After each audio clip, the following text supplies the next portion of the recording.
नमस्कार press Lord जेकोसी विश्वासी धर्मीय अवलंबी माने क्यों बा कठोर हूँ जदि आपण को जीशुंकर अनुभव मिले क्यों बा बाइबल ईश्वरंकर दृष्टिपात पढ़े क्यों बा तांको योजना आपणकर ऊपर बते तेबे निहाती आपणकर मन पत्थर हेले भी तरली जीवार संभावना। मुझे कथा कहीं कहूँ यही ब्राह्मण घर परिवार झील तांकर मन परिवर्तन साक्ष्य एक चमत्कार निदर्शन समस्त को जना और जो मैंने कहते ख्रीष्ट धर्मीय मैंने अनेक प्रलोभन देखाई निजर आड़ को टाणी नियंती से मानकर यही साक्ष्य ये वीडियो देखंतु ये ब्राह्मण परिवार झील कथा साक्ष्य और किसी प्रलोभन देथिबार साक्ष्य देउछंती कि नहीं ताको आपण बुझिबे। यही साक्ष्य सुनिले आपण प्रमाण पाइजिबे। लोग हैं जो हिंदू परिवार से आए हैं विश्वास में। मैं एक हिंदू परिवार से विश्वास में आई हूँ। मैं भारत में इंडिया में जब रहती हूँ तो मेरे माँ बाप मेरे जो क्या बोलते हैं नाना नानी सब लोग हिंदू परिवार में से थे। बचपन से लेकर मैं रामायण महाभारत ये तो सब आपने सुना होगा। हाँ, तो वो सब कुछ बचपन से लेकर उनसे सीखती हुई पढ़ती हुई मैं आगे बढ़ती हुई आई। हर रोज मंदिर जाना ये सारी चीजें मेरे जीवन में थी।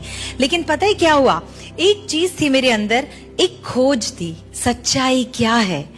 जब मैं इतने सारे कहानियों को पढ़ती थी जो हिंदू धर्म में बोला जाता था, उन सब के बीच में मुझे ऐसा लगता था कि मेरे भगवान मुझसे कहते हैं झूठ मत बोलो, चोरी मत करो, ऐसा मत करो, वैसा मत करो। लेकिन अगर वो खुद ऐसा करते हैं तो कोई उन्हें बुरा नहीं कहता, है ना। कृष्ण चोरी करता था लेकिन कोई बात नहीं, है ना। वो उसकी लीला होती थी लेकिन मैं करूँ तो मुझे पिटाई मिलती थी, है ना। तो ये सारे सवाल मेरे अंदर हुआ करते थे। सच्चा जिंदा परमेश्वर कौन है, यही चीज मैं ढूंढती रहती थी।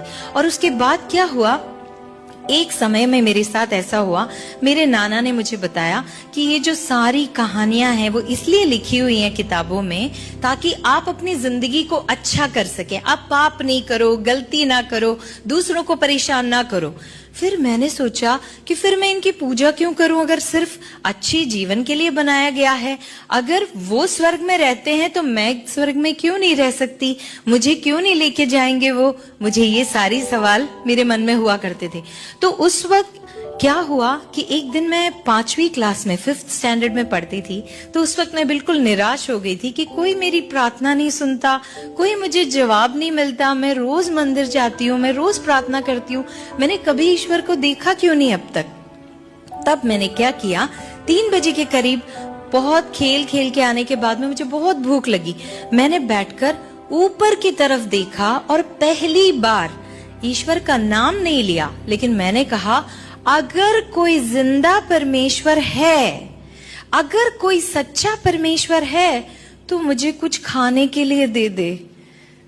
5वीं क्लास में पढ़ने वाली बच्ची ने ये प्रार्थना की और पता ही क्या हुआ, 2-3 मिनट के अंदर मेरे पास में जो केले का पेड़ था उसके ऊपर एक कौवा आके बैठा। कौन आके बैठा? कौवा आके बैठा। और उस कौवे की चोंच में येलो कलर की पूरी थी। पूरी खाते हो ना आप?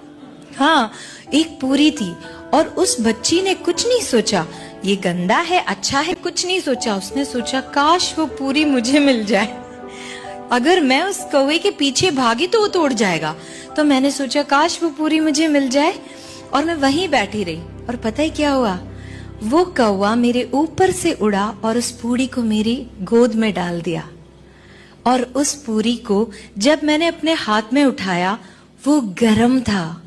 कौवा कभी गरम खाना नहीं उठा सकता अपने मुंह में। मुझे नहीं पता कि किसने वो पूरी बनाई थी, किसने कौवे को दिया था, और मैंने उस पूरी को खा लिया। और उस वक्त पहली बार मुझे ऐसा लगा कि कोई न कोई है जो मेरी प्रार्थना सुनता है। वो मेरा पहला प्रेयर था जो पूरा हुआ।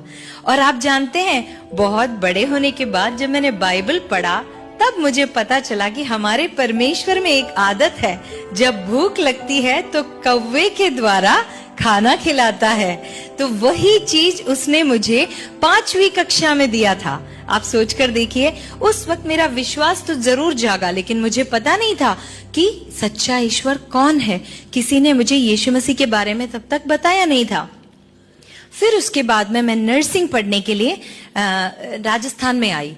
जब मैं नर्सिंग पढ़ने गई तब तक मेरे अंदर भूख बढ़ चुकी थी कि मुझे जानना है कि वो सच्चा परमेश्वर कौन है।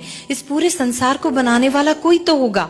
और उस वक्त क्या हुआ, मैं जब वहां गई, मैंने सोचा अब मुझे ईश्वर मिल नहीं रहा, तो मैं क्यों ना ईश्वर के पास चली जाऊं। अगर वो मेरे पास नहीं आता तो मैं उसके पास चली जाती हूँ। ये सोचकर मैंने ये सोचा, प्रभु आप तो मेरे पास आ नहीं रहे हो, मुझे दिख नहीं रहे हो, तो मैं आपके पास आना चाहती हूँ। और वो कैसे होगा, मर के, है ना। और मैंने ये तय किया कि जब मैं नर्सिंग की पढ़ाई करने के लिए अपने हॉस्टल में हूँ तो मैं जहर खाकर अपने आप को खत्म कर दूंगी। और मैंने ये सोचा मरने के बाद तो ऊपर वाले से मिलना ही पड़ेगा, तब मुझे पता चल जाएगा ये कौन है और उसने मुझे क्यों बनाया है, क्यों इस संसार में लाके रखा है, और रखा है तो बताता क्यों नहीं कि मेरा उद्देश्य क्या है, पर्पस क्या है लाइफ का। ये जानने के लिए मैं अपने हाथ में पॉइजन लेकर घूमने लगी। आपको पता है, जब मैं नर्सिंग कॉलेज में जब मेरा दाखला हुआ, 1 महीने के अंदर मैंने सोच लिया था कि मैं अपने आप को खत्म कर दूंगी। मेरे जो साथ में जितने भी बच्चे थे वो सारे अपने अपने घर चले गए ताकि वो अपना सामान लेकर आ सके, लेकिन मेरे मम्मी पापा तो सामान सारा लाके मुझे हॉस्टल में छोड़ दिया था। तो इसलिए मैं अकेली हो गई। तो मैंने सोचा कि 10 दिन की छुट्टी मिली है उन लोगों को, 90 दिन मैं अपना जहर खाऊंगी, 10वें दिन वो लोग आएंगे और मेरा बॉडी उनको मिलेगा।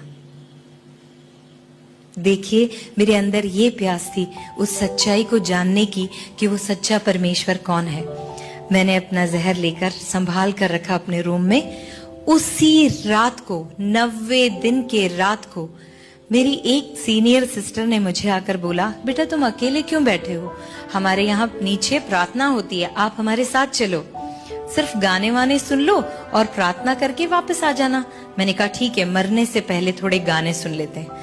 फिर मैं नीचे उनके पास गई और वहां जाकर मैंने प्रार्थना सुनी और उन्होंने अपने वचन में ये बताया कि हम तो स्वर्ग के निवासी हैं, ये पृथ्वी तो हमारा रास्ता है। और मैंने सोचा मेरी जैसी लड़की, इतनी गुनाह पाप गलती सब हुई होगी उसके जीवन में, कैसे इतनी कॉन्फिडेंट है कि वो स्वर्ग जाएगी। फिर मैंने वो दीदी से जाकर पूछा कि दीदी आपको इतना विश्वास क्यों है कि आप स्वर्ग जाओगी, मेरा प्रभु तो मुझे नहीं ले जा सकता स्वर्ग क्योंकि मैंने पाप किया है। तब वो दीदी ने मुझसे कहा कि मेरे यीशु मसीह ने, यानी कि आपके यीशु मसीह ने उनके लिए एक रास्ता तैयार किया है कि जहां पर वो रहे वहां पर आप भी रहो। और जब मैंने ये सुना, जो सपने में भी स्वर्ग के बारे में नहीं सोच सकती थी, मैंने सुना तो मुझे बड़ा गुस्सा आया। मैंने कहा यीशु मसीह आपके जैसा गंदा खुदा मैंने कभी नहीं देखा। आपने क्रिश्चियंस के लिए रास्ता बनाया और मुझे भूल गए, सारे हिंदुओं को भूल गए, सारे मुस्लिमों को भूल गए, बाकी बुद्धों को भूल, सारे लोगों को आप भूल गए, सिर्फ क्रिश्चियंस के लिए बनाया। मुझे बड़ा गुस्सा आया। लेकिन वो दीदी ने मुझे कहा ऐसा नहीं है, उसने ये सारा रास्ता मनुष्य जाति के लिए बनाया, किसी और जाति के लिए नहीं, मनुष्य जाति के लिए बनाया। तो मैंने पूछा क्या मैं भी उस स्वर्ग में जा सकती हूँ? तो उन्होंने कहा अगर तुम आज विश्वास करोगी तो परमेश्वर तुम्हें स्वर्ग का अधिकारी बनाएगा। तो मैंने उनसे पूछा मैं इसके लिए क्या करूं?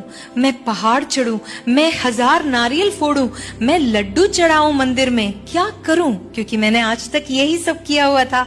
तो दीदी ने बोला नहीं बेटा, अपना दिल प्रभु को दे दे और परमेश्वर तेरे सारे पापों को अपने ऊपर लेकर क्रूस पर ऑलरेडी चढ़ चुका, इसीलिए जब तू विश्वास करे तो तेरा घराना उद्धार पाएगा। मैं उस वक्त विश्वास नहीं कर सकी कि ऐसा भी कोई प्रेमी परमेश्वर है जो मेरे गुनाहों को अपने ऊपर लेने के लिए तैयार है। और जानते हैं उन्होंने मुझसे क्या कहा? अभी और इसी वक्त अगर तू अपने पापों का अंगीकार करे और यीशु मसीह को उद्धार करता जानकर स्वीकार करे, तो आज से तू उसकी बेटी हुई, तेरा जीवन बदल जाएगा। और उसी वक्त आप सोचकर देखिए, मैंने प्रार्थना करी, घुटने टेके और उस यीशु मसीह को अपने हृदय में लिया, और उसी वक्त परमेश्वर ने एक ऐसा आनंद मेरे अंदर भरा, एक ऐसी रोशनी मेरे अंदर दी, जिसके बाद आज तक मैंने पीछे मुड़कर नहीं देखा। उसके बाद मैं उनसे कहने लगी कि वो परमेश्वर, मैंने प्रभु से कहा, प्रभु 19 साल की थी उस वक्त में, मैंने कहा प्रभु 19 साल से मैं आपका इंतजार कर रही हूं, मैं आपको ढूंढ रही हूं। और पता है मेरे प्रभु ने क्या कहा? मेरे प्रभु ने कहा 2000 साल पहले से मैं तेरा इंतजार कर रहा हूं। आज मेरा परमेश्वर आपसे यही कहना चाहता है, आपके पैदा होने से पहले, आपके पाप करने से पहले, आपके इस माँ के गर्भ में आने से पहले